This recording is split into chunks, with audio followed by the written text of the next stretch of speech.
Government. मैं तो कहता हूँ केजरीवाल ऐसी छाती 56 इंच की तो केजरीवाल की है, वो तो 33 इंच आड़ा है। तो केजरीवाल साहब को अंदर कर दिया ताकि चुनाव में काम ना करें, ताकि व्यापारियों में स्ट्रेस सेक्टर पैदा हो जाए।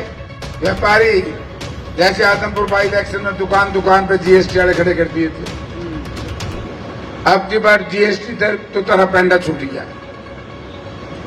हमने भी कह दिया 4 तारीख को लिखने वाला कोई और आएगा। इतनी जातियों के बाद अगर फिर भी लोग बीजेपी को वोट देते हैं तो भाई नाराज ना हो, थोड़ी सी बात गलत आएगी मुंह में, फिर हमें लानत। लोग ये कह रहे हैं कि 100% वोट भी हम इनके खिलाफ कर रहे हैं। बाहर एक प्रचार कर दे बटे, बोला 8 सीट तो जेपी जीतेगा, हिसार कौन जीते? अरे हिसार मैं जीतूंगा, यू के मांगे रणजीत। मैं मीडिया के माध्यम से रणजीत सिंह को खुली चुनौती देता हूँ। ये दोनों मंत्री इकट्ठे मिल गए, मैंने रेस्ट हाउस में आदमी मिल गया, रणजीत सिंह कहने लगे बोला जेपी काम बता। मैं यार तेरी लाइन मैन तो मांगना नहीं। जेपी गुंडा, क्या गुंडागर्दी करी हुई मैंने? बोला मेरा बाबू बदनाम कर दिया, देवीलाल का नाम किसी ने खराब किया, उन्हीं का नालायक बेटा रणजीत बता कपूत है सपूत है, अपने बाप की सरकार तोड़ूंगा कपूत हुआ ना कि भाई अडवाणी जी मुझे कहने लगे, मोदी जी उस वक्त धन सेक्रेटरी थे, बोला जेपी ओपी जेपी क्या है? मैं ये तो जेपी है, ओपी तारा खिलाफ है, सारे कैंडिडेट की जमानत जब तो होगी, मन क्यों खराब करो भाई। 2 दिन पहले पंजाबी समुदाय के समर्थन के बाद अब अग्रवंशी समाज ने भी कांग्रेस प्रत्याशी जयप्रकाश को अपना समर्थन दे दिया है। वीरवार रात कांग्रेस नेता बजरंगदास गर्ग के नेतृत्व में सैकड़ों अग्रवंशी समाज के लोगों ने कांग्रेस में अपना विश्वास जताया। शहर में खुद को मजबूत मानकर चल रही भाजपा की परेशानियां अब बढ़ने लगी हैं। मतदान से 2 दिन पहले जयप्रकाश ने शहरी वोटों में सेंधमारी शुरू कर दी है। बजरंगदास गर्ग के सेक्टर 14 स्थित निवास पर जयप्रकाश ने लोगों से बातचीत करते हुए भाजपा प्रत्याशी रणजीत सिंह चौटाला पर जमकर हमला बोला। आप भी देखिए गत रात की ये तस्वीरें।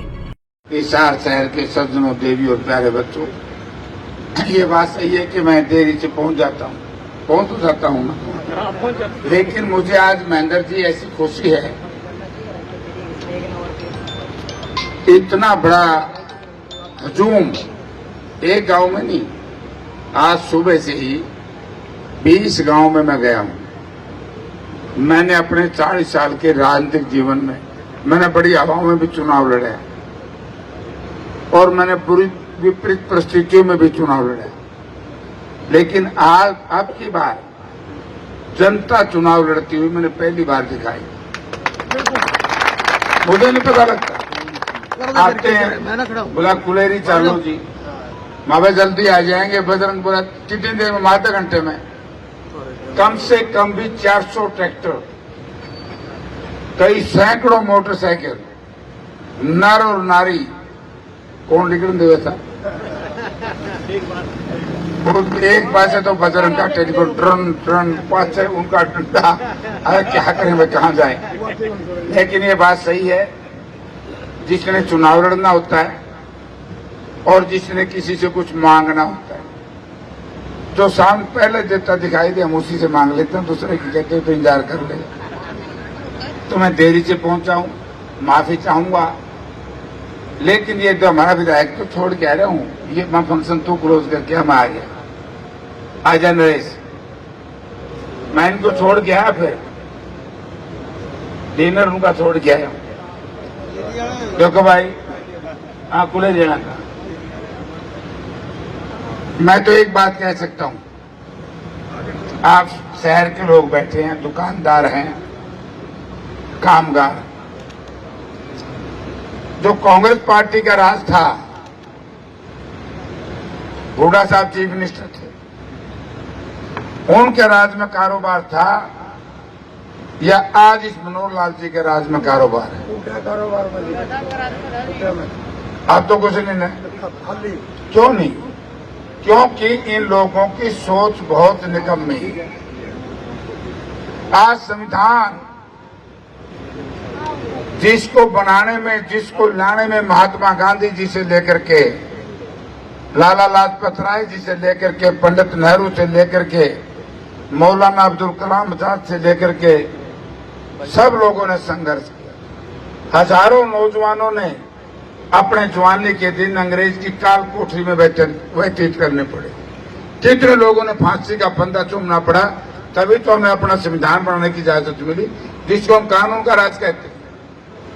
आज ये केंद्र की सरकार कानून के राज को खत्म करना चाहती है, संविधान को मिटाना चाहती है, संवैधानिक संस्थाओं को मिटाना चाहती है। बात कर रहे थे गुप्ता जी दिल्ली गवर्नमेंट की। मैं तो कहता हूं केजरीवाल ऐसी छाती 56 इंच की तो केजरीवाल की है, वो तो 33 इंच चढ़ा है। जिस आदमी को सरकार नहीं चलने दी, कभी एलजी लेफ्टिनेंट जनरल, कभी चीफ सेक्रेटरी, हर कदम के ऊपर बाधा डाले और उसके बाद जेल में डाल दिया, उस पर भी आऊंगा।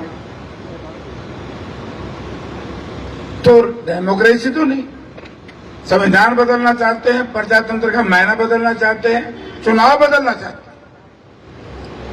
मुझे मोदी जी का परसों सुना, बोला मैं तो प्रजातंत्र प्रणाली में विश्वास करता हूं। कहां है प्रजातंत्र?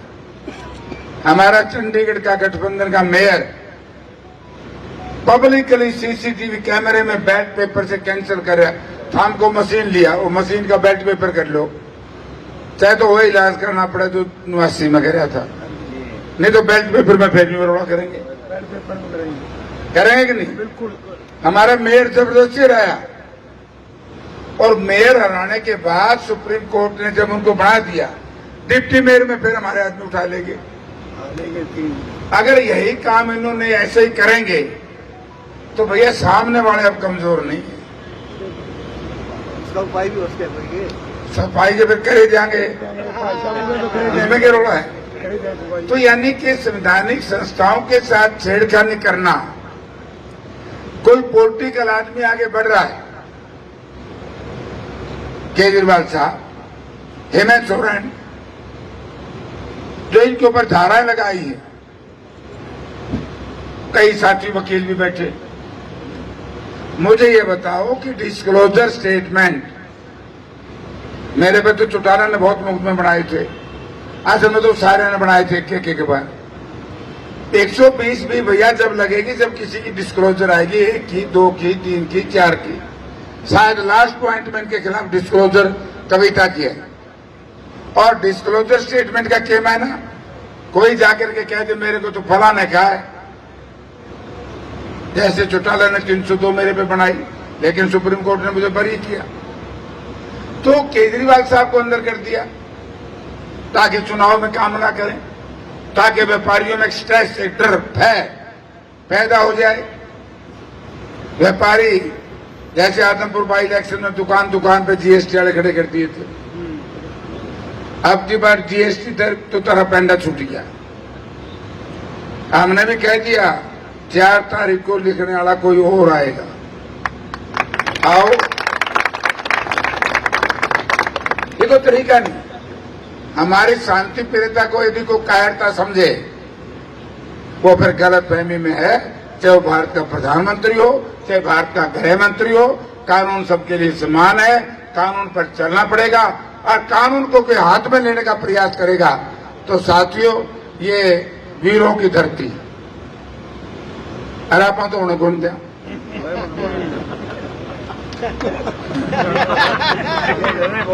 केजरीवाल जी अंदर कर दिए, सुप्रीम कोर्ट ने कितना अच्छा फैसला दिया, बाहर कर दिए।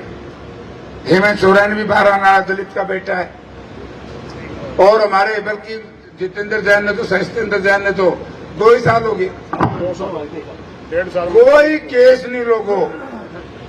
और उसके बाद इतनी जातियों के बाद अगर फिर भी लोग बीजेपी को वोट देते हैं तो भाई नाराज ना होइए, थोड़ी सी बात गलत आएगी मुंह में, फिर हमें लानत।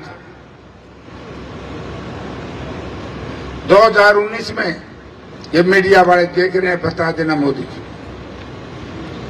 जब पुलवामा हुआ भाई साहब, हमारा सेशन चल रहा था, हाँ, मैंने असेंबली में कहा, बुरा हुआ है, मैं खेद प्रकट करता हूं, जो सर्जिकल स्ट्राइक की आप वाहवाही लूट रहे हो, ये डॉक्टर मनमोहन सिंह भारत के प्रधानमंत्री थे, मैं मेंबर पार्लियामेंट था, हमारे 7 जवानों का सिर काट करके ले गए थे। 3 दिन के बाद बड़ी भयंकर सर्जिकल स्ट्राइक हुई थी और यूएनओ तक आवाज गई थी। डॉक्टर मनमोहन सिंह ने तो कभी नहीं कहा कि हम सर्जिकल स्ट्राइक करके आए हैं। जो आदमी फौज को भी राजनीतिक हथियार बनाए, जो आदमी हमारे शहीदों की शहादत के ऊपर सरकार बनाए, अगर उस पार्टी को भी लोग वोट देते हैं तो फिर प्रजातंत्र का स्वरूप समय में बदल जाए। आज मैं गांव में जाता हूं, मैं किसानों से पूछता हूं, मैं रणजीत सिंह के हाथ खुला लियो, मनोहर लाल के हाथ खुला लो, 730 किसानों के खून के धब्बे इनके हाथ में, वो तुम्हारी मानेगी। बोला जब तक ये खून के धब्बे नहीं धुएंगे, और वो धुएंगे कब? वो धुएंगे 25 तारीख ने। इसलिए मैं लेट आया। इतना बड़ा महेंद्र भाई, आप तो गमम जाए, हमारा नुकसान वहां देख के है, इतना बड़ा जोश, लोग ये कह रहे हैं कि 100% वोट भी हम इनके खिलाफ कर दें। बाहर एक प्रचार कर दें बटे, बोला 8 सीट तो जेपी जीतेगा, हिसार कौन जीते? अरे हिसार मैं जीतूंगा, यू के मांगे रणजीत मुझे, मैं मीडिया के माध्यम से रणजीत सिंह को खुली चुनौती देता हूं। रणजीत सिंह को वोट क्यों? 5 वर्ष गवर्नेंस कमेटी का चेयरमैन रहा। गवर्नेंस कमेटी का चेयरमैन अपने यहाँ इंचार्ज मिनिस्टर होता है जी, उसकी मर्जी से काम होते हैं। कभी सिवरेज खुलाया हो, मिल गेट की तरफ सिवरेज बंद था, कभी रणजीत सिंह गया? सारे लोग वहां, सारे आप लोग गए मिल गेट की हो। कितने दिन में सड़क बनी, लोगों ने धरने देने पड़े अपने शहर में सड़क बनवाने के लिए, धरने प्रदर्शन सड़क को रिपेयर कराने के लिए, गोलियां चलाए बदमाश। जब हुड्डा साहब और जेपी थे था के को बदमाश हुए, फिर कहां से आए ये? ना बेर नहीं आने बंदा। जिस दिन हरियाणा में आप सरकार बना दोगे, अगले दिन या तो हरियाणा छोड़ जाएंगे या हमारी मेन स्ट्रीम में आ जाएंगे, नहीं तो फिर जहां जाना चाहिए वहीं जाएंगे। हरियाणा तो यारो एक बात मेरे समझ में, टेलीफोन बोल लगा कहीं न कहीं जेपी का नाम आवेगा, गैस चलाओ जेपी आवेगा, रेडी आए तो रह जाओगे, छड़े बनाए जेपी आएगा, चाहे तेलियाड़ा पुल पर जाओ चाहे पटेल नगर में जाओ। कल मैं न्यू ऋषि नगर में था, 2-3 महिलाओं ने बताया कि जेपी तेरे से पहले यहाँ सीवरेज, न्यू ऋषि नगर में सीवरेज और ये पक्की नाली बनाने का काम, गली बनाने का काम मैंने एमपी लेड से शुरू कराया था। मील गेट में पहली पानी की टूटी दिलवाई थी, तो मैंने फतेहाबाद से एससी के यहाँ से पाइप उठवा करके जबरदस्ती पाइपलाइन बिछवाई थी। रणजीत सिंह ये तो बता दो तूने करा के भाई, और क्या मंत्री जी ने करा? मंत्री जी वैसे तो मेरा दोस्त है, पता है ना, लेकिन काम तो कक्का नहीं करता। ये दोनों मंत्री इकट्ठे मिल गए, मैंने रेस्ट हाउस में आदमी मिल गया, रणजीत सिंह कहने लगे बोला जेपी काम बता। मैं यार तेरी लाइन मैन तो मानना नहीं। बोला क्यों? मैं तो नहीं ऐसी बिठार क्या रिटायर, उसकी जांच कराऊंगा। मैं यू एएलएम से लेने लगा, मंथली एएलएम से, और एससी तक लेता है। अरे भ्रष्टाचार किस्म के लोग इस शहर में न्यू गए कि मैं अच्छा उम्मीदवार हूं। जेपी गुंडा, क्या गुंडागर्दी करी हुई मैंने? बोला मेरा बाबू बदनाम कर दिया।